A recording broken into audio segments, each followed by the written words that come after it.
Okay, so I just finished story 10. It was called Bottling Sunshine. Turn this down a little bit. It's kind of weird. I don't know. Whoop. Try not to blind you with the light either. Okay, Bottling Sunshine. I didn't fully understand this one. It was a little weird, maybe because of the culture differences and things that I'm not used to. So there was a lot of words I didn't know, and it was a fairy tale-ish kind of, it's like a made-up world, so in a way, so I think, like, it's not like real life. Ugh, my eye. So watery and dry at the same time. So it's by Zaynah Qutubuddin. Probably pronouncing that way wrong.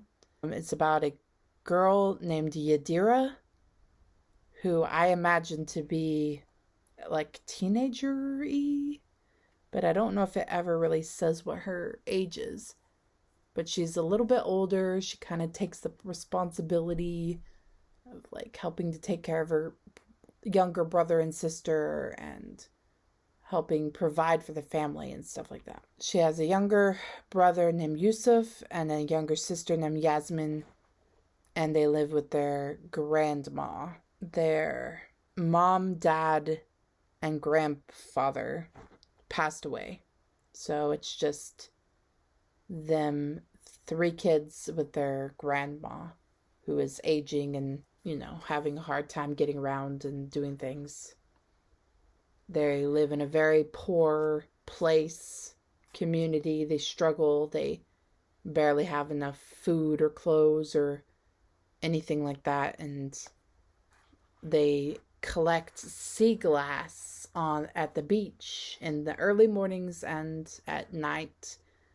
And they try to trade it and sell it and stuff. Because I guess these really rich people that they've never even met have this gift or something of making dreams in bottles.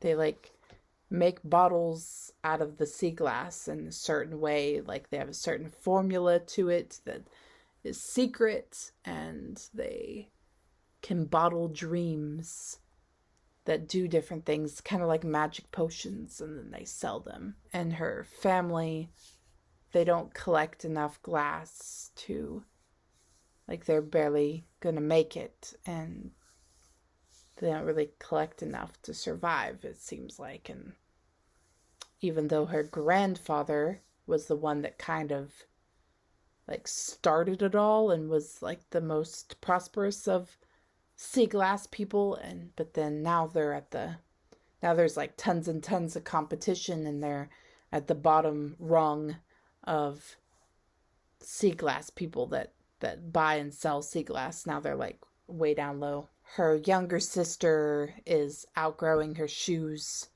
They're too tight for her. They referred to shoes as jutis again, which was in another story where if the jutis fits, which also took place in kind of the same area, like it's like a Middle Eastern place, Middle Eastern world. I don't know for sure where it's supposed to be. I was gonna see, was that the very first story maybe? If the jutis fits.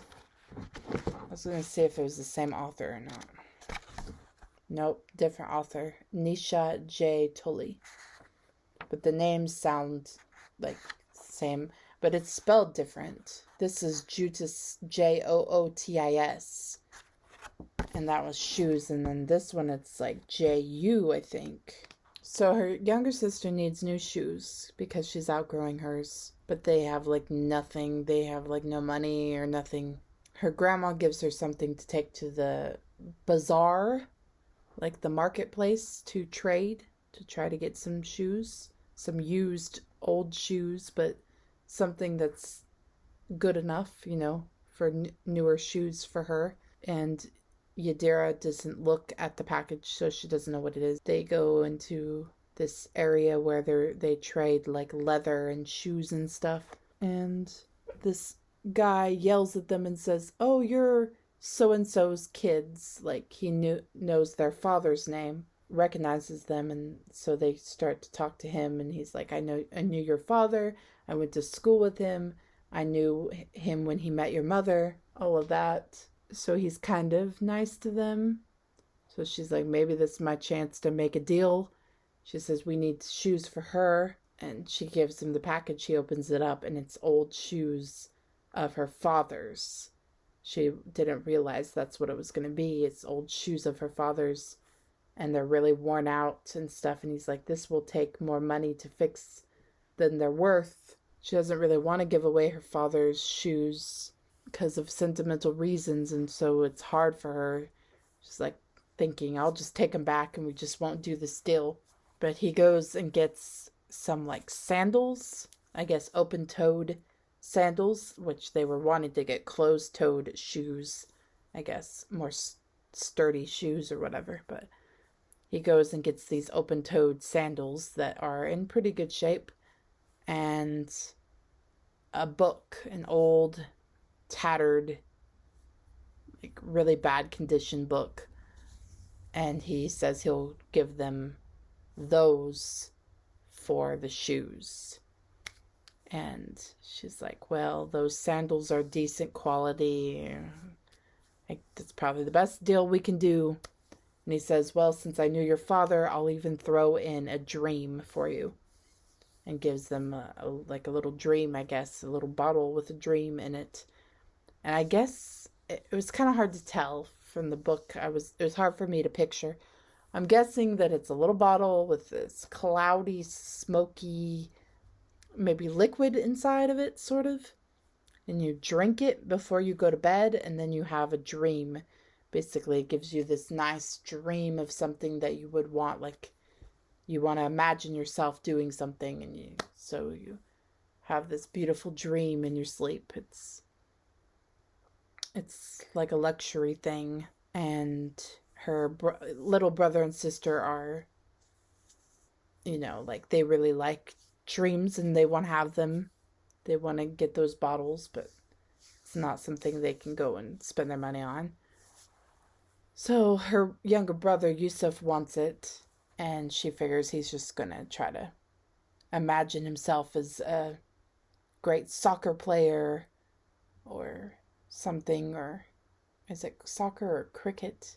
I can't remember. Some kind of sport he was playing in the story. It might have been cricket or something. I don't know. Some sport I'm not familiar with. Or something, kind of childish like that. He says that the shoes belong to his niece that was found dead. So they took the shoes off of her dead body. So nobody wants to buy them. Creepy. And the book was also his niece's. She loved books. I guess it was found on her or something near her body. I don't know. So they take it home. Yamira starts reading the short story. And it's like a fairy tale about a sultan and his wife, Sultana. Which I didn't know a sultan's wife was called a sultana. That was something I learned new. She got stung by a bee and just collapsed, and her eyes rolled back in her head, and she was still alive, but she was like in a coma-like state. He got doctors to come and servants and all these people to come and look after her and try to heal her, and everyone's like, there's nothing we can do. She's just stuck in this state. And then years and years go by, and he gets all gray-haired, and he's depressed, and he loves her, and they take care of her, but she's just like stuck in this coma. And he becomes obsessed with sea glass and making these little bottles of dreams and things, and he decides that he's going to try to bottle sunshine. Because that might help, like, bring her back to life or something. And nobody's ever tried that before. Nobody's ever tried to bottle sunshine. They've bottled, like, the moon light, and if they drink that, It gives them really clear skin, like really smooth, clear skin or something. And they bottle other things that it's just like they're like little magic potions, and they bottle the stars or something, and it gives them something, and they bottle the moonlight and it gives them something. He's like, I want to bottle sunshine because I think that will give my wife life again. But then the story ends and doesn't say if he is able to do that or not, I guess. The Yasmira, is it Yasmira? I already forgot now. Ymira. Her brother and sister want her to tell them stories of her parents, but she can't bring herself to do it. She runs out into a storm and gets stuck in mud, and then they come out and save her and pull her out of it. And then at the end of the story, she says, do you want to try bottling sunshine? To her brother. And that's how the story ends. So it doesn't really give you that much closure. I was going to wait till Em got home, but I think I want to do it now. She'll be still happy if I just show her the present when she gets home. I want to open the present. And I still have 2 more to go. So they were talking about a book, and the present is shaped like a book. So I think it's probably a book. If it looks like a book, if it smells like a book, if it sounds like a book, it's probably a book, right? This was a really long story, it felt like, and not a lot happened in it. It was just kind of... So here we are. The vendor placed 2 items on the crate. This is when they're trying to trade her father's shoes for some shoes for her sister. Returning Yadira to the present. 1, a rather sad-looking book, the leather cover in almost the same shambled quality as Abba's shoes, and a pair of dusty sandals. So a book and some sandals is highlighted. So it could be, but the present looks like it's just a book. So I don't see how they could fit sandals in there. So it's probably a book.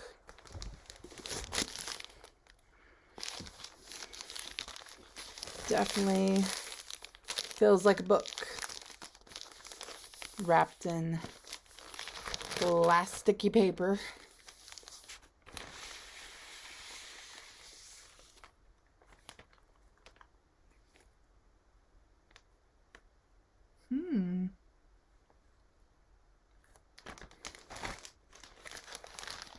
Okay. Tracy Garvis Graves. New York best-selling author of The Girl He Used to Know. Heard It in a Love Song, a novel. I like the picture at the front. I like the imagery. Never heard of this book.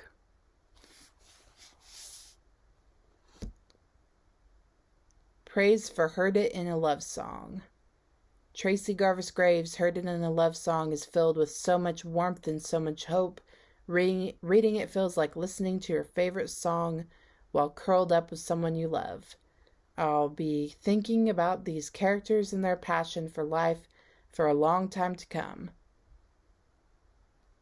New York Times bestselling author of Everything After. Love doesn't always wait until you're ready.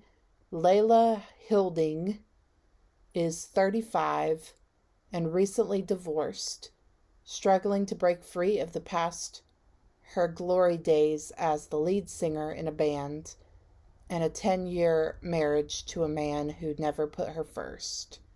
Layla's newfound independence feels a lot like loneliness. Then there's Josh, the single dad whose daughter attends the elementary school where Layla teaches music, recently separated. He's still processing the end of his 20-year marriage to his high school sweetheart. He chats with Layla every morning at school and finds himself thinking about her more and more.